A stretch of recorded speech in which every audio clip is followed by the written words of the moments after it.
Alex Carter was not your typical tourist. He wasn't the kind who spent hours planning his trips or reading guidebooks before visiting a new place. No, Alex liked to dive right in, explore, and figure things out as he went along. It was this adventurous spirit that had brought him to Zorathia, a distant alien planet known for its shimmering cities, advanced technology, and strict royal rules. Zorathia looked like something out of a dream, or maybe a sci-fi movie. The sky above glowed faintly purple, and the streets were lined with buildings made of glass-like material that sparkled under the twin suns. Hovercars zipped silently through the air, and robots walked alongside humans and aliens alike. Everything seemed futuristic, but there was also an air of tradition here. People wore elaborate clothing, and guards in shining golden uniforms stood at every corner. Alex couldn't help but grin as he stepped off the teleportation pad. Wow, he muttered to himself, adjusting the strap of his backpack. This is going to be fun. He had rented a small guidebot named Tico to show him around. Tico was about the size of a basketball, with a round screen displaying cheerful eyes and a wide smile. Welcome to Zorathia, traveler. Tico chirped in a friendly voice. Where would you like to go first? The palace. Alex said without hesitation. I heard it's one of the most beautiful places on this planet.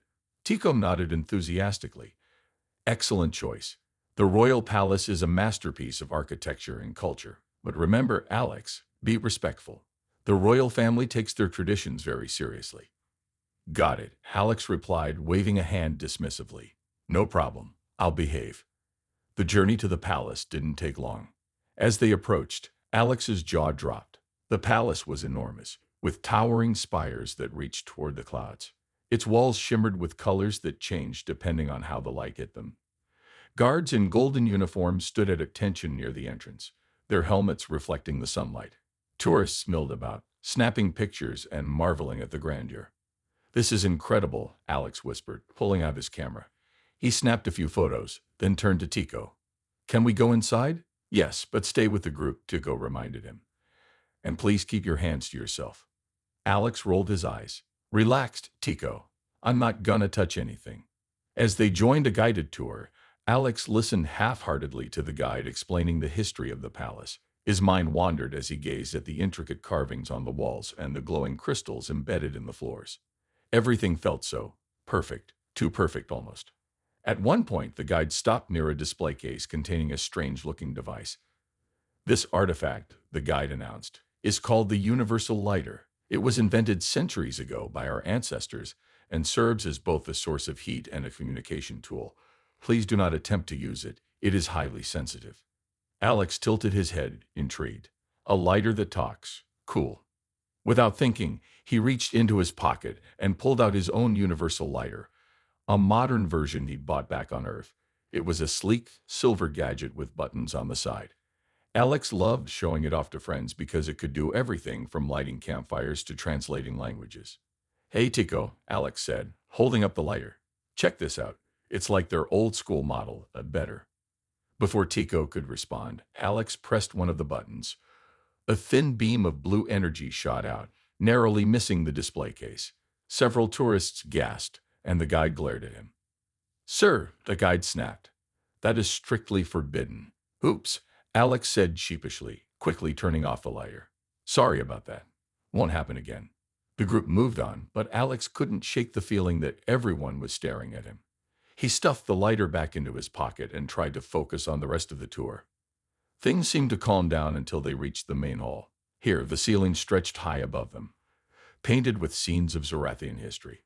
Golden statues of past kings and queens stood proudly along the walls, and a line of royal guards stood at attention near the entrance. One of the guards caught Alex's eye. His uniform was especially shiny, with intricate designs etched into the metal chestplate. Alex thought it looked almost too delicate for combat. Curious, he leaned closer to get a better look. What are you doing? Tico whispered urgently. Stay back. But Alex wasn't listening. He absent-mindedly fiddled with his universal lighter again, pressing another button. This time, the beam of energy hit the guard's chestplate and instantly ignited the fabric beneath it. The guard froze, looking down at his smoking uniform in disbelief. Then he let out a loud shout and began patting himself to put out the flames.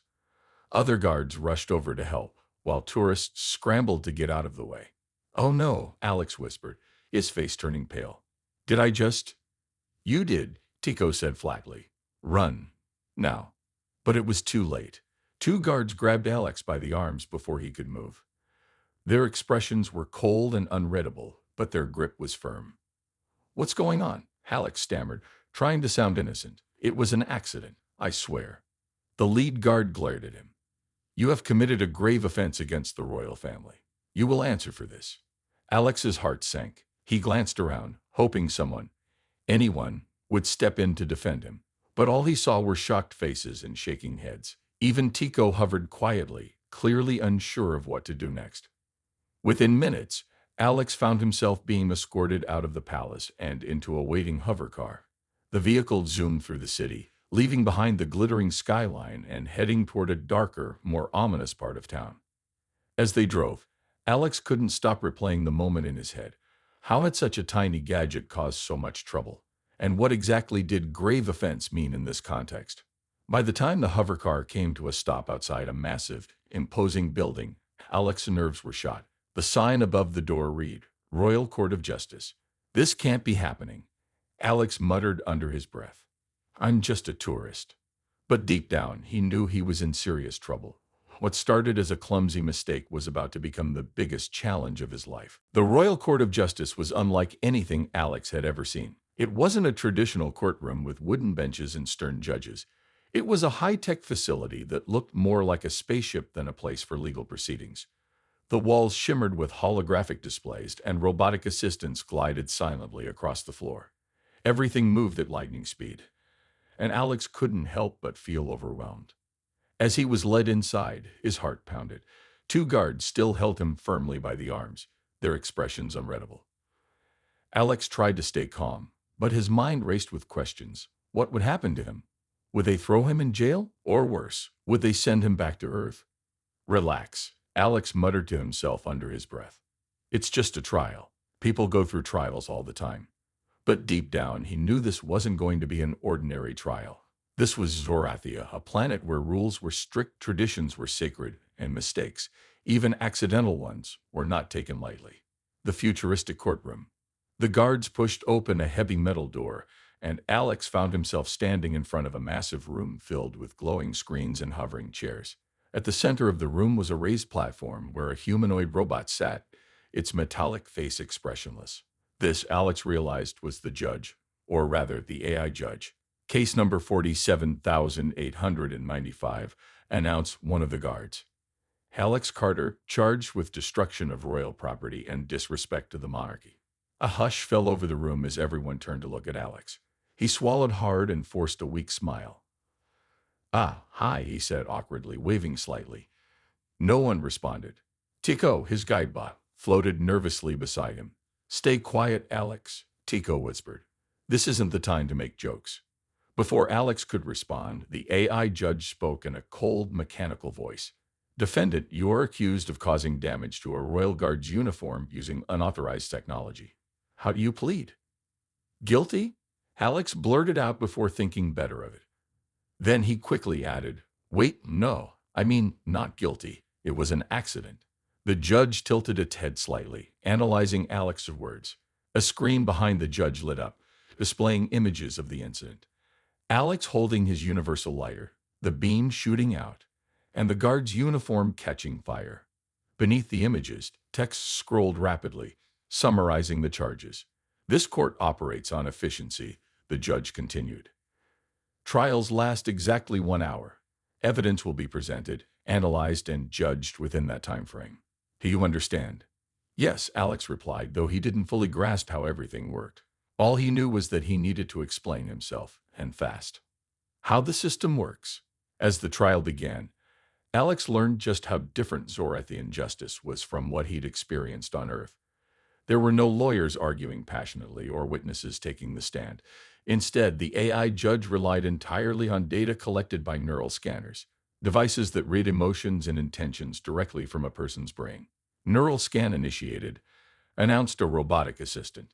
A small drone flew toward Alex, stopping inches from his forehead. A soft hum filled the air as the scanner activated. Alex flinched, but didn't move. What's this thing doing? He asked nervously. It's reading your thoughts, Tico explained quietly. If you're lying, the judge will know immediately. That's comforting, Alex muttered sarcastically. He closed his eyes and tried to focus on staying calm, but his mind kept replaying the moment he accidentally set the guard's uniform on fire. Was that considered lying? Would the scanner think he meant to do it? After a few tense seconds, the drone beeped and returned to its station. The screen behind the judge updated with new information: emotional state, anxious, intentions, unintentional harm. Well, that's something, Alex thought hopefully. Maybe the machine understood it was an accident. Funny moments amidst tension. Despite the seriousness of the situation, Alex couldn't resist cracking a joke now and then. When the judge asked him to describe the events leading up to the incident, Alex launched into an overly dramatic retelling. So, I was just admiring the palace, right? He said, gesturing wildly with his hands. It's beautiful, like super shiny. And then I saw this guard with the coolest uniform I'd ever seen. I mean, seriously, it looked like it belonged in a museum. So naturally, I wanted to get a closer look. He paused, realizing he might be rambling. Anyway, long story short, I pressed the wrong button on my lighter, and well, you saw what happened next. The room fell silent. Even the guard seemed unsure whether to laugh or scowl. Finally, the judge spoke again. Your actions demonstrate negligence, not malice. However, negligence against the monarchy is punishable by law. Alex groaned inwardly. Great, thanks for clearing that up. To make matters worse, the translation device clipped to his collar malfunctioned halfway through his explanation. Instead of translating his apology properly, it spat out random phrases like, I love pancakes, and please don't eat me. The judge blinked twice, clearly confused, while the audience stifled laughter. Is this some form of mockery? The judge asked sharply. No, Alex exclaimed, waving his hands frantically. It's just a bad translator. Honest. Learning the stakes. As the trial progressed, Alex began to understand just how serious his situation was. The punishment for damaging royal property ranged from memory erasure, a process where the offender's memories of the crime were permanently deleted, to exile in a virtual reality prison. Neither option sounded appealing. What happens if I'm guilty? Alex whispered to Tico during a brief pause in the proceedings. You'll either lose your memories or be trapped in a simulation for years, Tico replied grimly. Either way, it's not good. Alex gulped. Losing his memories meant forgetting his trip to Zorathia entirely, and possibly losing parts of his personality in the process. Exile in a virtual prison sounded even worse. He imagined being stuck in a fake world, unable to escape. I need to fix this, Alex muttered determinedly. But how? He was just a clumsy tourist who made a dumb mistake. How could he convince an emotionless AI judge to give him a second chance? A glimmer of hope. Just when Alex thought things couldn't get any worse, a young alien woman entered the courtroom. She wore a sleek silver suit and carried a tablet filled with documents. Her name, as displayed on her badge, was Lyra Voss. Your Honor, she said confidently, addressing the judge. I represent the defendant. With your permission, I'd like to present additional evidence. The judge nodded. Proceed. Lyra turned to Alex and gave him a reassuring smile. Don't worry. We'll figure this out. For the first time since his arrest, Alex felt a flicker of hope. Maybe, just maybe, he wouldn't end up in a virtual prison after all. The clock keeps ticking. Time seemed to fly as Lyra argued Alex's case. She pointed out that the universal lighter wasn't originally designed as a weapon and emphasized the unintentional nature of the incident. She even suggested that the palace should have clearer warnings about restricted devices. But the clock above the judge ticked relentlessly downward, reminding everyone that decisions here were made swiftly and without room for error. With only 15 minutes left in the trial, Alex leaned toward Lyra and whispered, Do you think we can win? Lyra glanced at him, her expression unreadable. We'll see. But remember, sometimes the truth is enough. As the final minutes ticked away, Alex braced himself for the verdict. Whatever happened next would change his life forever. Lyra Voss was unlike anyone Alex had ever met. She was young, probably no older than her mid-20s, but she carried herself with confidence that made her seem much wiser. Her silver suit shimmered under the courtroom lights, and her sharp green eyes scanned every detail around her. If Alex didn't know better, he'd think she was some kind of superhero here to save the day. Don't worry, Lyra whispered to him as she adjusted her tablet. I've handled cases like this before. Alex raised an eyebrow. Cases like this? You mean where someone accidentally sets a royal guard on fire? Lyra smirked. Not exactly, but close enough. Her calm demeanor helped ease some of Alex's nerves, though the looming clock above the judge reminded him that time was running out. Only 15 minutes remained in the trial, and so far, things weren't looking great for him. The power of persuasion. Lyra wasted no time getting to work. She stepped forward, addressing the AI judge with a steady voice. Your Honor, I'd like to present new evidence regarding the defendant's universal lighter. This device is not a weapon. It's a cultural artifact used by humans for centuries. Its primary function is utility, not destruction. She tapped her tablet, and a hologram of the lighter appeared in the center of the room. The image rotated slowly, highlighting its various features. As you can see, this gadget has multiple purposes: lighting campfires, translating languages, and even serving as a heat source in emergencies. It was never intended to cause harm. The judge tilted its head slightly, analyzing the hologram. Explain why it malfunctioned then. That's a fair question, Lyra admitted. But we must consider external factors. For instance, could the palace environment have interfered with the device's sensors, or perhaps someone tampered with it prior to the incident? Alex perked up at the mention of tampering. Was Lyra suggesting that his lighter might not have been entirely at fault? He glanced at her, hoping she'd elaborate. The prosecution claims this was negligence, Lyra continued. But negligence implies intent, or at least carelessness. My client acted without malice. He simply pressed a button, unaware of the consequences. Surely, that doesn't warrant severe punishment. The audience murmured among themselves, clearly intrigued by Lyra's argument. Even the guards seemed less tense than before. A twist in the trial. Just when it seemed like Lyra was gaining ground, the prosecution struck back.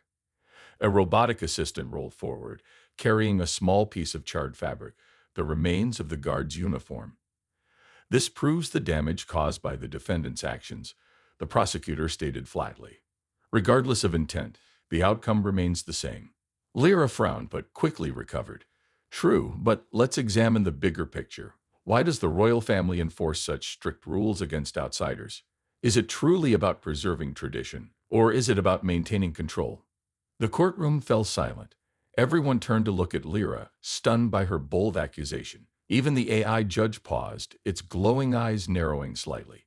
Careful, Tico whispered nervously from Alex's side. That might have been too risky. But Lyra wasn't done yet. She pulled up another hologram, this one showing statistics about past trials involving tourists. Over 70% of off-worlders convicted in Zorethian courts receive harsh punishments, regardless of the nature of their crimes. Doesn't that suggest bias against outsiders? The crowd erupted into whispers. Some nodded in agreement, while others looked uneasy. Alex couldn't believe what he was hearing. Was Lyra accusing the entire system of being unfair? Before the judge could respond, a loud beep interrupted the proceedings. One of the courtroom drones hovered closer, projecting a new message onto the screen behind the judge. Anomaly detected. Evidence tampering confirmed. What? Alex exclaimed, leaning forward. What does that mean? Lyra smiled triumphantly. It means someone altered your universal lighter before the incident. Someone wanted it to malfunction, and they succeeded. Uncovering the conspiracy. The revelation sent shockwaves through the courtroom. The AI judge processed the information silently, its metallic face expressionless. Meanwhile, Alex struggled to wrap his mind around what Lyra was saying. You're telling me someone sabotaged my lighter? He asked incredulously. Why would anyone do that? Lyra leaned closer, lowering her voice. Because they wanted to embarrass the royal family. Think about it. A clumsy tourist accidentally burning a guard's uniform makes for a perfect scandal. It paints the monarchy as incapable of handling outsiders. Alex blinked. So, I'm just a pawn in some political game. Exactly, Lyra confirmed. And now that we know the truth, the charges against you should be dropped. But the judge wasn't ready to dismiss the case just yet. Even if the device was tampered with, the defendant still bears responsibility for his actions. Ignorance is not an excuse. Lyra sighed. Fair point. However, given the circumstances, I propose a reduced sentence. Community service, perhaps, or mandatory cultural training. Something that teaches Mr. Carter about our traditions without ruining his life. The judge hesitated, clearly weighing the options. Alex held his breath, praying for a favorable outcome. A difficult choice. While waiting for the verdict, Alex reflected on everything that had happened. He thought about how clueless he'd been when he arrived on Zorathia, how he hadn't bothered to learn anything about the planet's customs or rules. Maybe Lyra was right. Maybe he deserved some kind of punishment, not because he meant to cause trouble, but because he should have known better. I feel like an idiot, Alex muttered to himself. If I'd paid more attention, none of this would have happened. Tico floated closer, offering a rare moment of comfort. You're not an idiot, Alex. You're just curious. And sometimes curiosity leads to mistakes. Thanks, buddy, Alex said with a weak smile. But I don't think curiosity is going to get me out of this mess. Finally, after what felt like an eternity, the judge spoke. After reviewing all evidence, the court finds the defendant partially responsible for the incident. However, due to mitigating factors, including evidence of tampering, we will reduce the sentence to community service. A wave of relief washed over Alex. Community service? That's it. Yes, Lyra replied, smiling. You'll spend a few weeks helping locals repair damages caused by recent storms. Consider it a chance to make amends and learn about our culture. Alex nodded eagerly. Compared to memory erasure or virtual exile, this sounded almost pleasant. I'll take it. Thank you, Lyra. A secret agenda. After the trial ended, Lyra escorted Alex out of the courtroom. As they walked through the bustling hallways, she glanced around to ensure no one was listening. There's something else you should know, she said quietly. I didn't take this case randomly. I wanted to expose the monarchy's flaws, to show the universe how unfairly they treat outsiders. Alex stared at her surprised. Wait, you planned all this? Not the part where you set the guard on fire, Lyra clarified with a grin. But yes, I orchestrated the rest. I knew the media would pick up on your story, and I hoped it would spark a conversation about reform. So I'm basically your poster child for change? Alex asked, half amused and half annoyed. In a way, yes, Lyra admitted. But don't worry. I'll make sure your name stays out of it. Just promise me one thing. What's that? When you leave Zorathia, tell everyone the truth about what happened here. Share your experience. Educate others. Alex hesitated, then nodded. Deal. Looking ahead. As Alex followed Lyra out of the courthouse, he couldn't help but feel a mix of emotions. On one hand, he was relieved to avoid a harsh punishment. On the other hand, he realized he'd been part of something much bigger than himself, a movement for justice and equality. For the first time since arriving on Zorathia, Alex felt determined to make a difference, even if it started with something as simple as learning to respect another culture. The next few days passed in a blur for Alex Carter. After the trial, he was assigned to community service, helping repair damages caused by recent storms that had swept through Zorathia's capital city. It wasn't glamorous work, but it gave him a chance to interact with locals and see a side of the planet he hadn't noticed before. The shiny, futuristic buildings Alex had marveled at during his first day now seemed superficial compared to the grittier, more human aspects of life on Zorathia. Each morning, Alex reported to a bustling marketplace where teams of workers gathered to rebuild damaged stalls and clear debris from the streets. At first, the locals treated him with suspicion, whispering among themselves whenever he walked by. But as the days went on, they began to warm up to him, especially after he used his universal lighter, now carefully inspected and fixed, to help weld broken metal frames or light lanterns in dark corners. Despite these small victories, Alex couldn't shake the feeling that something bigger was brewing beneath the surface. Lyra had hinted at corruption within the monarchy, and now Alex found himself wondering if his clumsy mistake had uncovered more than just a legal loophole. A new friend.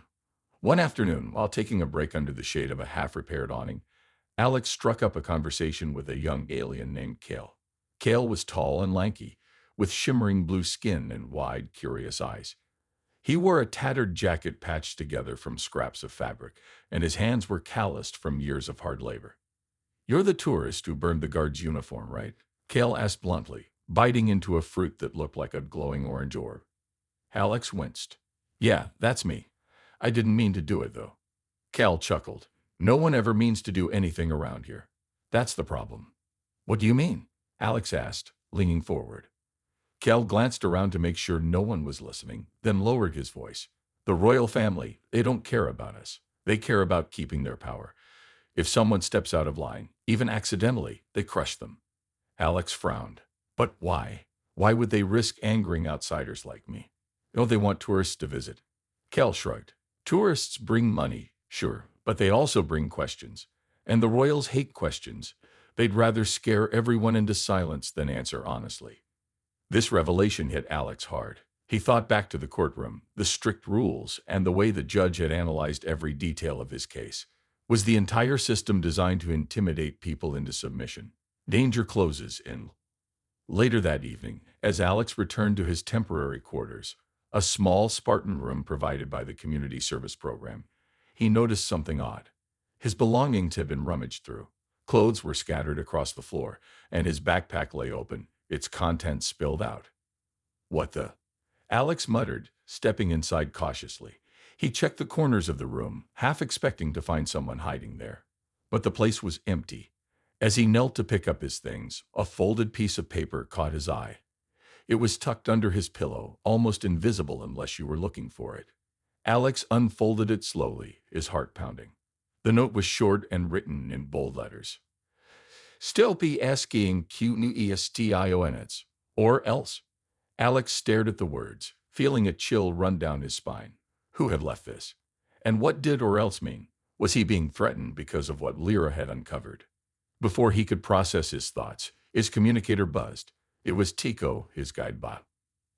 Alex, Tico chirped urgently. Are you okay? I just heard rumors that someone's been snooping around your room. I'm fine, Alex replied, trying to sound calm. But, yeah, someone definitely broke in. Left me a creaky note. Tico floated closer, his screen displaying worried eyes. You need to tell Lyra. She'll know what to do. Alex hesitated. He didn't want to drag Lyra into whatever trouble he was in, but deep down he knew she was already involved. This wasn't just about him anymore. It was about exposing the truth. Confrontation with Lyra. Alex met Lyra later that night in a quiet cafe tucked away in a corner of the marketplace. The cafe was dimly lit with soft music playing in the background.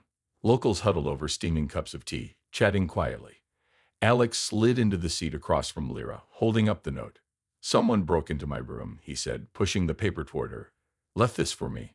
Lyra scanned the message, her expression darkening. They're warning you to stay quiet.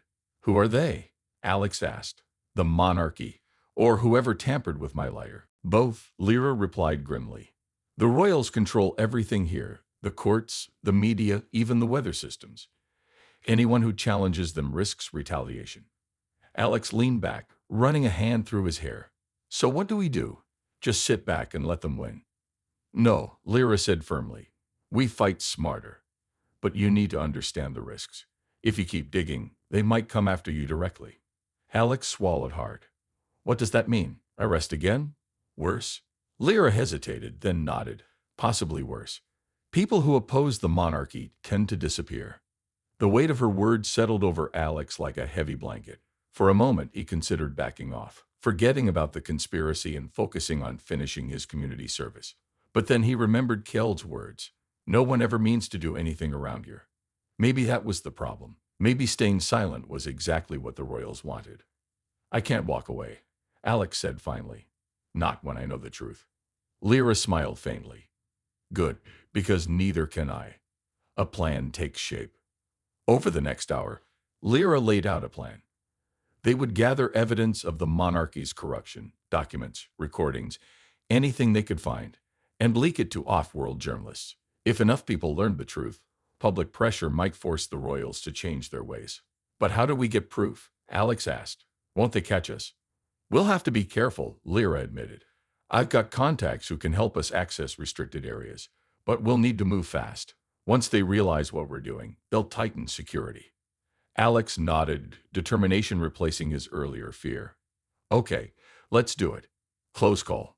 The following night, Alex and Lyra snuck into a government archive building hidden beneath the palace grounds. The facility was heavily guarded, but Lyra's contacts had provided them with forged ID chips that allowed them to bypass most of the security checkpoints. Inside, rows upon rows of holographic records stretched endlessly, each containing data about the monarchy's activities. Alex followed Lyra as she navigated the maze-like corridors, searching for files related to recent incidents involving tourists. This is it, Lyra whispered, stopping in front of a glowing terminal. She inserted a data chip and began downloading information onto it.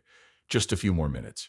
Suddenly, alarms blared throughout the building. Red lights flashed overhead, and robotic guards marched toward them, weapons raised. They must have detected the breach. Lyra hissed. Run. Grabbing the partially filled data chip, the two bolted down the corridor, dodging laser beams and leaping over fallen debris. Behind them, the guards pursued relentlessly, shouting orders in a language Alex didn't understand. Which way? Alex panted as they reached a fork in the path. This way, Lara shouted, pulling him to the left. They'd burst through a door and emerged into a narrow alleyway outside the building. Without stopping, they sprinted toward a waiting hover car driven by one of Lyra's contacts. As they climbed inside, Alex glanced back at the archive building. Guards swarmed the entrance, scanning the area for intruders. For a moment, he wondered if they'd gotten away cleanly, or if the Royals already knew who was behind the break-in. Reflection. Back at Lyra's safe house, Alex collapsed onto a chair, still catching his breath. The adrenaline rush was fading, leaving behind a mix of excitement and dread. Did we get enough? He asked, nodding toward the data chip clutched in Lyra's hand. It'll have to be, Lyra replied, inserting the chip into a computer. Holograms flickered to life, displaying incriminating documents and recordings. With this, we can prove the monarchy's been manipulating trials and silver screening scandals for decades. Alex sighed, feeling a strange sense of pride despite the danger. For the first time since arriving on Zorathia, he felt like he was making a real difference. But deep down, he knew the hardest part was yet to come. Sharing the truth with the galaxy wouldn't be easy, not when the Royals had so much power. Still, Alex was ready to face whatever came next, because sometimes even the clumsiest mistakes could spark monumental change. The data chip was their ticket to exposing the truth, but it came at a cost. Alex and Lyra knew they couldn't sit on the information for long. Every second they delayed gave the monarchy more time to cover their tracks or retaliate. They needed to act fast, but the stakes had never felt higher. Spreading the truth. Lyra spent hours analyzing the files on the chip, piecing together evidence that painted a damning picture of the royal family's corruption. There were recordings of secret meetings where officials discussed framing tourists for minor offenses, financial records showing how the monarchy hoarded wealth while neglecting public services, and even footage of guards tampering with devices like Alex's universal lighter. This is gold, Lyra said as she uploaded the files to an encrypted network. If we send this to off-world journalists, there's no way the Royals can deny it. Alex nodded, though his stomach churned with nerves. What happens when they find out it was us? They'll try to silence us, Lyra admitted bluntly. But if enough people see this before they can stop us, it won't matter. The galaxy will demand answers. With trembling hands, Alex helped Lyra finalize the upload. Within minutes, the files were sent to dozens of major news outlets across the universe. Now all they could do was wait, and hope the story would spread quickly enough to protect them. The fallout. It didn't take long for the scandal to explode. By morning, headlines across the galaxy screamed about Zorathia's corrupt monarchy. Social media platforms buzzed with outrage as citizens shared snippets of the leaked documents. Protesters gathered outside the royal palace, chanting slogans and demanding justice.